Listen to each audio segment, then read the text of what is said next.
নিজের যে এলাকা গারো পাহাড়ের পাদদেশে অবহেলিত হালুয়াঘাট, ধোবাউড়া, যারা চির অবহেলিত, এখানে আসলে যেভাবে উন্নয়ন হওয়ার কথা ছিল, এখানে অনেক সম্ভাবনা আছে, কিন্তু সেই সম্ভাবনাগুলোকে আমরা কাজে লাগাতে পারি নাই।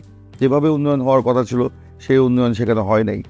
সেই সম্ভাবনাকে কাজে লাগিয়ে এখানে অতীতের সব গ্লানি মুছে আমরা নতুন একটা স্বপ্ন, যে আলোকিত হালুয়াঘাট, আলোকিত ধোবাউড়া, সেটা গড়ে তুলতে চাই।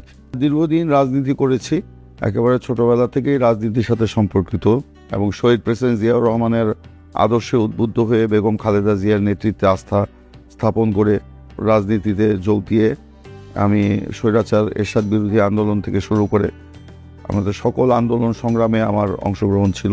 ছোটবেলা থেকে একটা চিন্তা ছিল যে আসলে জনগণের জন্য কিছু করা, জনগণের জন্য ভালোবাসা, জনগণের জন্য কিছু কাজ করা, তাদের পাশে দাঁড়ানো, সেই ইচ্ছা থেকে কিন্তু রাজনীতিতে আসা। এবার মনোনয়ন পাওয়ার পরে আমার ভিতরে একটা অনুভূতি এসছে যে সেই স্বপ্ন আমার বাস্তবায়নের পথে একটা সুযোগ সৃষ্টি হয়েছে। সেই স্বপ্ন বাস্তবায়নের পথে আমি এগিয়ে যাচ্ছি। আমি উন্নয়নের রাজনীতিতে বিশ্বাস করি, কিন্তু উন্নয়ন নিয়ে রাজনীতি, সেটাতে আমি বিশ্বাস করি না। আমি মনে করি উন্নয়ন দল মত নির্বিশেষে সকলের জন্য সুষম উন্নয়ন। আমি তো আমাদের এলাকায় দেখেছি রাস্তাঘাট, ব্রিজ, কালভার্টের কি বেহাল অবস্থা। প্রকৃত অর্থে যে উন্নয়ন করলে জনগণের ভাগ্যের পরিবর্তন ঘটবে, সেই উন্নয়নে আমি বিশ্বাস করি, এবং টেকসই উন্নয়ন হতে হবে।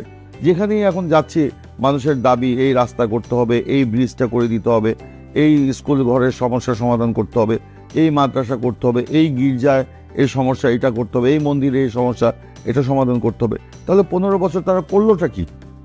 তারা উন্নয়নের নামে দুর্নীতি করেছে, লুটপাট করেছে, নিজেদের পকেট ভারী করেছে, নিজেদের ভাগ্যের পরিবর্তন করেছে, কিন্তু এলাকার কোনো উন্নয়ন হয় নাই। কিন্তু আমি সেইটার পরিবর্তন ঘটাতে চাই।